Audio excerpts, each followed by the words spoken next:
Now I would like to introduce Evgeny Pisemsky. He is HIV and LGBT activist, head of organization Phoenix Plus.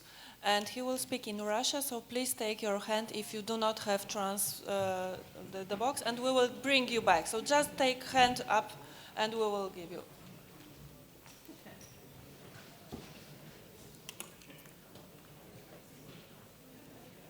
Доброе утро, уважаемые коллеги. К сожалению, у меня очень плохой английский. Я только знаю fuck you, fuck me.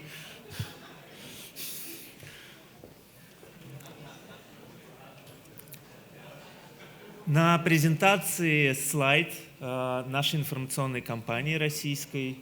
На ней надпись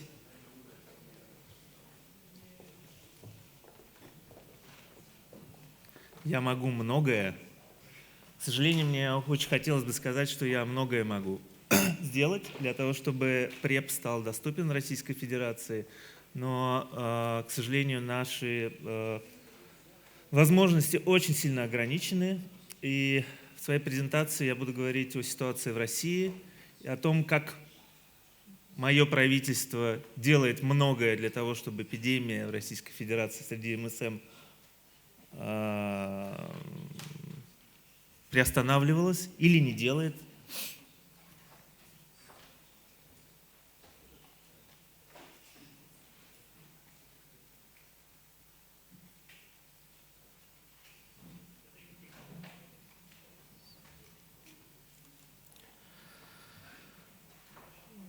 Как уже говорил Теймур, 70% новых случаев ВИЧ-инфекции в Восточной Европе и Центральной Азии приходится на Россию. В этом году уже 1 миллион людей с ВИЧ зарегистрировано. За время конференции 900 человек узнают о своем ВИЧ-статусе. Ой, как назад? По данным исследования, которое мы провели в 2017 году, каждый пятый гей в больших городах живет с ВИЧ.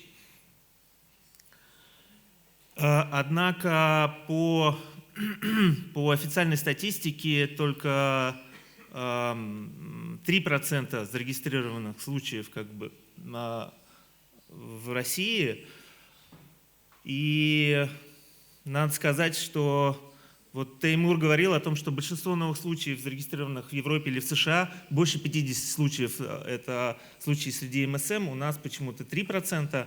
И мы это связываем с тем, что при постановке на учет гомосексуальные люди не говорят о своих гомосексуальных связях в связи со стигмой и дискриминацией. И я хотел рассказать о 3 основных системных проблемах, которые существуют в профилактике среди МСМ в России. На 2 проблемы никак не можем повлиять, на одну может частично повлиять, на первую проблему.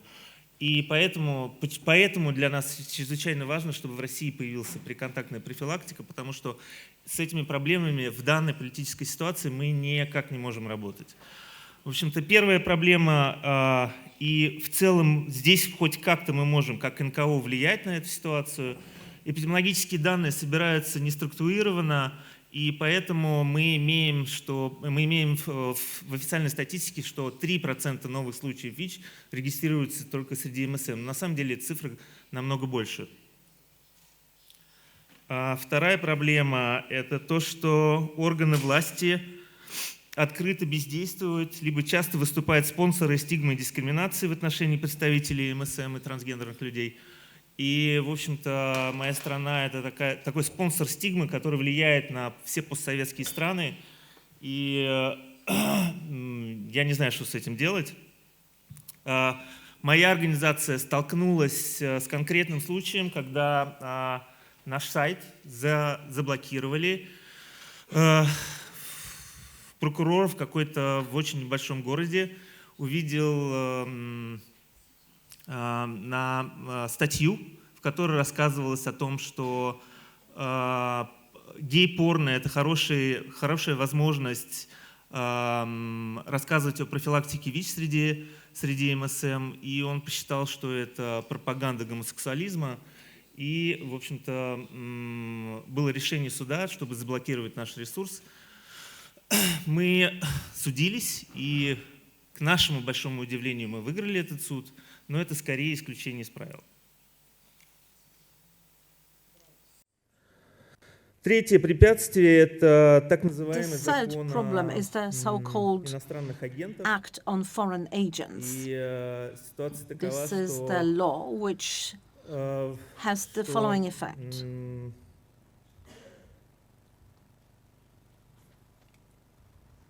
Что этот закон очень сильно This мешает law ресурсным really организациям strongly gets in the way of NGOs when we carry out our prevention programs among vulnerable groups and in particular among MSM. In 2016, the Russian Federation adopted a national strategy to combat the spread of HIV infections, and this is a document of 18 pages and only mentioned MSM once with the following formulation of wording: people entering non-traditional sexual relationships, which is a stigmatizing type of wording. And this strategy does not really provide any specific measures for HIV prevention among MSM. And in fact, I would believe this is actually a dead document without real power. As of today, we do not have any use protocols for PrEP, and we know that California has decided to abandon the requirement of prescriptions, but in our country, doctors cannot officially prescribe PrEP because this is officially not recognized in Russia. This slide is progress and achievement, but I'm very skeptical about what it says. I'm not really sure that this is real progress, but at least in 2019, the Ministry of Health of the Russian Federation prepared recommendations on working in key vulnerable populations, and these recommendations have a small chapter which talks about the need to use PrEP. So for us, this is a success. And key specialists from the Ministry of Health and the Federal AIDS Center have spoken favorably on PrEP. And I can say this is another success for us. The main specialist of the Ministry of Health, he says it's hard to imagine a future without PrEP. And I recently took an interview with him, and he said that he can see a very high, important role of NGOs in that work. He mentions the European experience when the civil society was actually introducing PrEP. But the situation in Russia is that we do not really have any internal resources, so the government is not going to hand out any money on PrEP because there is no money on RT. So the discussion is going on, and people are saying that we cannot really do prevention if we have no money for treatment. And nobody is actually noticing that if we don't put money into prevention, then we're going to have this endless vicious circle of treatment, and the number of new HIV cases will increase, and we will never have enough money for prevention. Vadim Pokrovsky, he is the head of the Federal AIDS Center, and he said that PrEP can be used and should be used, but under certain control. And this is probably the only official in Russia who actually recognizes a catastrophic situation in Russia. I don't really know why this man has not been sacked yet, maybe because he has enough respect and recognition, but he is the only one that really raises an alarm and says things are really bad and are going to really further deteriorate. So he always talks about that, but regretfully, he doesn't have enough power to influence the situation. I think I should mention the situation of Chemsex. Chemsex is becoming part of the gay subculture in Russia, and new drugs, including injected ones, are widely used in big cities.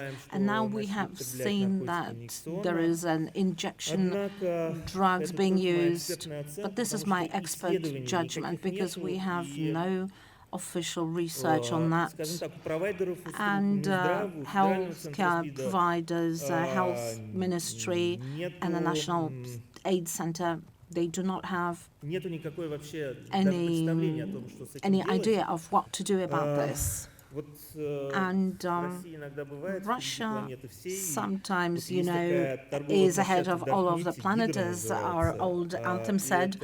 But we have this nice Hydra platform, which is the largest platform on the sale of drugs. This is the most convenient online shop for buying something. So this is even more convenient. So you can get select a drug within 30 minutes and it will be available maybe even if it's not your region, then it's in the next maybe district, so you can actually pay and you can get something very clearly, and with a barely 30 minutes you can select your drug and go and buy it and get it. And this is available. But of course this is ruining our lives. In 2018, we conducted a survey.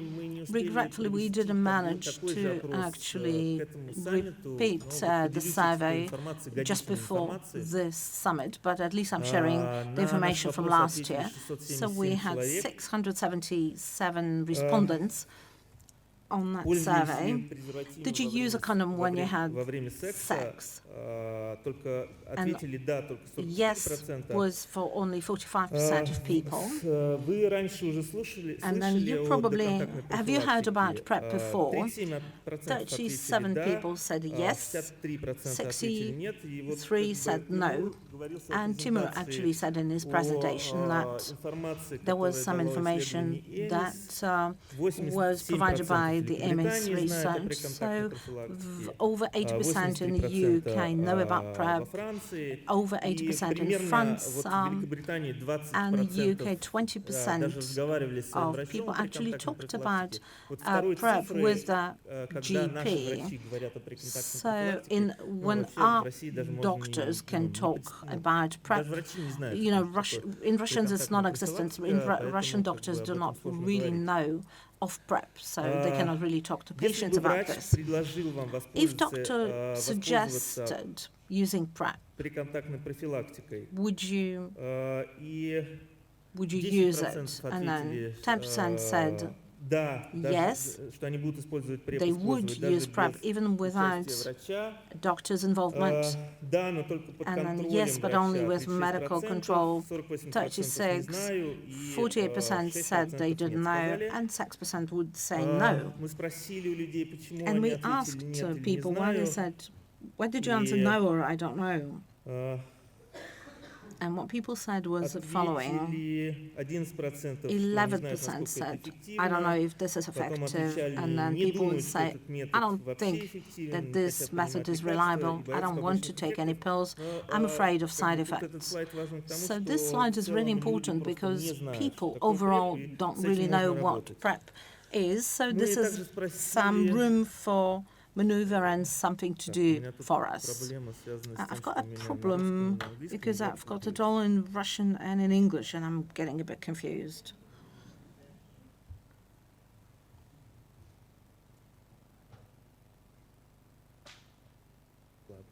Okay. So we also asked our respondents, are you ready to pay for PrEP yourself in the future? And 56% said yes, we're ready, and they would spend about 15-20 euro in general to buy Russian generic, but this is not one pill, these are two separate products. 17% said they would spend 35 to 40 euro to buy Indian generics, and only 21% said that they would buy Truvada. 6%, sorry, and 21% said that they wouldn't be ready to pay for PrEP. And this was really quite an amazing result of that survey, because 320 people said that even though only 37% people actually know what PrEP is, but they nevertheless said that they would be actually willing to take part in a pilot project, which we found really strange. So what kind of strategies for PrEP introduction would we have in Russia? I think there are no actors in Russia who would dare best to promote PrEP in Russia. There are no donors who could support a pilot project on PrEP. Our organization has sent an application to the HIF fund, and we got a refusal. In 2018, this global fund actually left Russia, and we do not have any other major donor to support a pilot project in Russia, regretfully. And overall, when we understood that we cannot find any money for pills, for medication, but so we decided at least we will tell people what PrEP is. And the only method that we have at our disposal is a websites. And it's not very costly, even though we do not have enough funds for that. I am the chief editor-in-chief of PARNI Plus, which is Guys Plus, a website with 2.5 million visitors. These are the unique visitors from Central Europe, Eastern Europe and Central Asia. And 27% these are people from Russia, and others are from post-Soviet countries. And we created a website called PrEP.love, which I think it has the largest amount of informational material on PrEP in Central Europe and Eastern Europe. And we have quite a lot of traffic on that site, and we understood that people wouldn't really search for this information in Russia. You know, Google would say 0 hits or maybe 10 hits overall when you search something in Russian. So it was important for us to understand what kind of needs people have in order to actually provide something. And do people have any needs to be safe? People don't really know about PrEP. They would like to be safe. Everybody wants to be safe, right? But we need particular instruments to actually be safe, remain safe. So we decided that we're going to be a bridge to create demand for PrEP, so that people have information, so that people actually know that there is this possibility of pre-exposure prophylaxis. And something which has been probably most successful is our video materials. In the course of 6 months, 350,000 people actually watched our materials. I think it's a great success. And some of the successful things, the most successful things, is that we have been working very closely with gay video bloggers, and we have really a boom of YouTube and video blogs in Russia in recent years, because people want to get information in some way. The central TV channels are silent about that, and they actually sponsor the stigmatization. So YouTube has been thriving in our country as a result, and we decided that the best way would be to actually talk about popular gay bloggers and do videos together with them and help them in shooting the videos. And this actually has been bringing good results, very fast results, because they can tell people in Russia of PrEP and how to use PrEP. Regretfully, we had this ethical issue. Should we talk about specific brands of drugs in our videos or not?